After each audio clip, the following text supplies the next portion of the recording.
This is instructional resource number 11 from the last week of assignments that you'll receive from me. So I'm going to go over these, and then you'll do 11 and 12 assignments, and that'll be all you'll get from me, other than just hoping you have a great summer and keep up with practicing so it all stays fresh. The first one says a whole number and a fraction together is called a blank.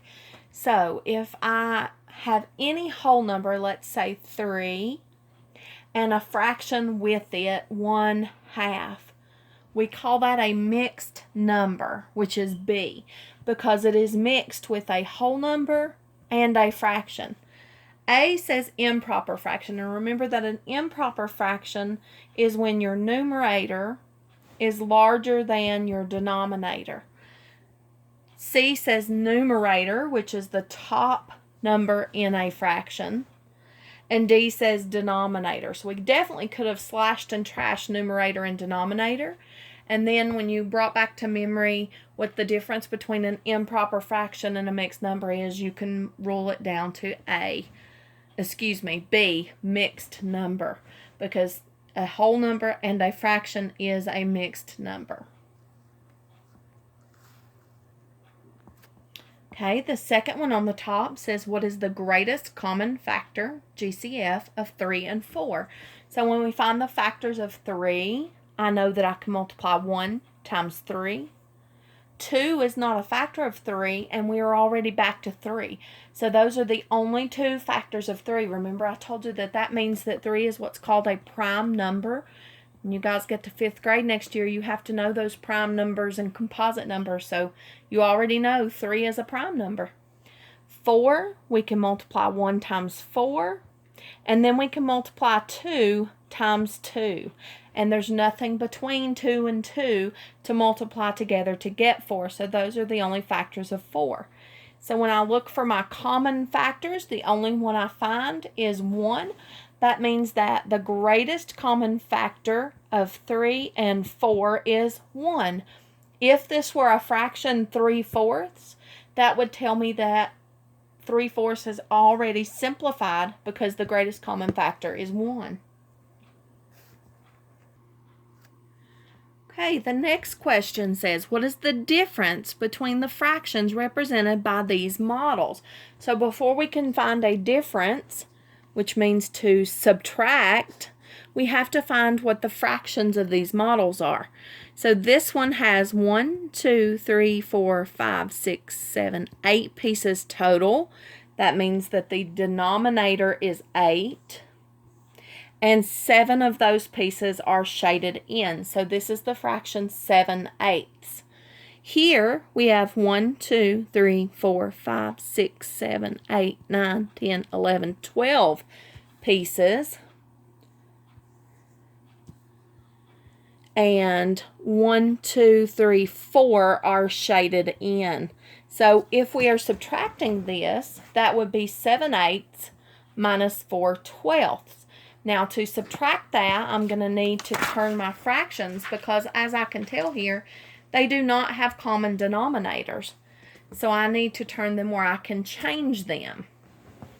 So I'll move over just a little bit. 7/8 minus 4/12. This is where those steps that I've taught you will come in handy. So the first step is to find the LCM so that we can find a common denominator. So we're looking for the LCM of 8 and 12. If we start with 12, 12 times 1 is 12. 12 times 2 is 24. 12 times 3 is 36. 12 times 4 is 48. And 12 times 5 is 60. I always recommend you do 5. And then if there's not enough there, you can go from there. 8 times 1 is 8. That's not on this side. 8 times 2 is 16. That's not a multiple of 12.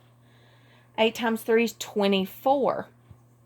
And 24 is a multiple of 12. So we're going to change 7/8 to a fraction with a denominator of 24. We're going to change 4/12 to a fraction with a denominator of 24. Well, that was the most lopsided line ever. And then our answer will be a fraction over 24.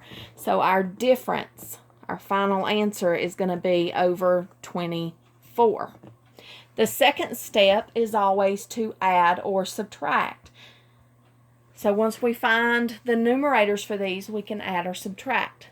Here, let's look at it one at a time. 7/8. How did I get from 8 to 24? Times 3. 1, 2, 3. If I multiply by 3 on the bottom, I have to multiply by 3 on the top. So 7 times 3 is 21. Then we look at the second fraction. 12 times 2 is 24. If I multiply by 2 on the bottom, I have to multiply by 2 on the top. 4 times 2 is 8. So now I'm subtracting 21 24ths minus 8 24ths. The second step says to add or subtract our numerators. So I want to know what 21 minus 8 is. Now I may have to go over here in my little space. 21 minus 8. I know that if there's more on the floor, go next door, get 10 more. This becomes 11 minus 8. 8, 9, 10, 11. And then bring down your 1, so 13. So that's 13 24ths.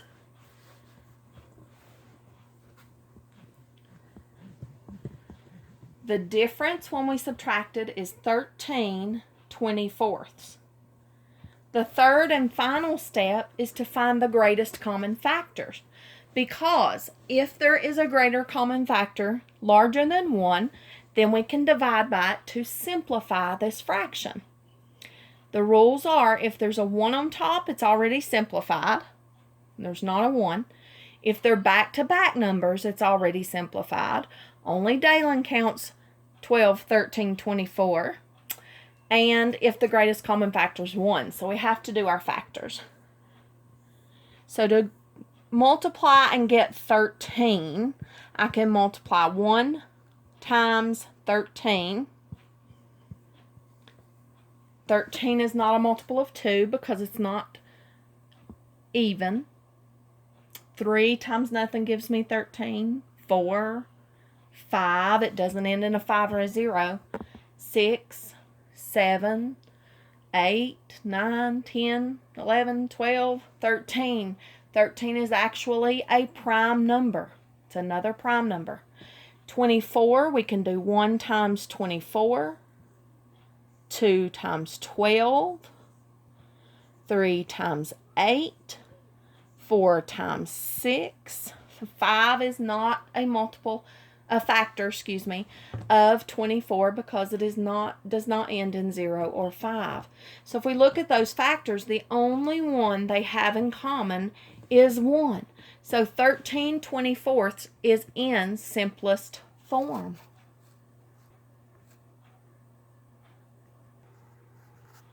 Okay. This last question on the top row says, what is the rule for the following pattern in the input-output table? It says this is like the one on one of the other videos where we had an input-output machine. What goes into the machine? There's a rule, something else comes out. Remember that if we're starting with a smaller number and the number increases, then that means we can only add or multiply something to get the output.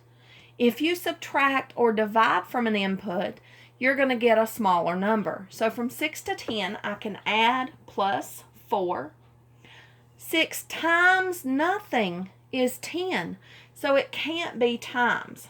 But let's see if that is my rule. 42, 43, 44, 45, 46 plus 4. 23, 24, 25, 26, 27. Plus 4.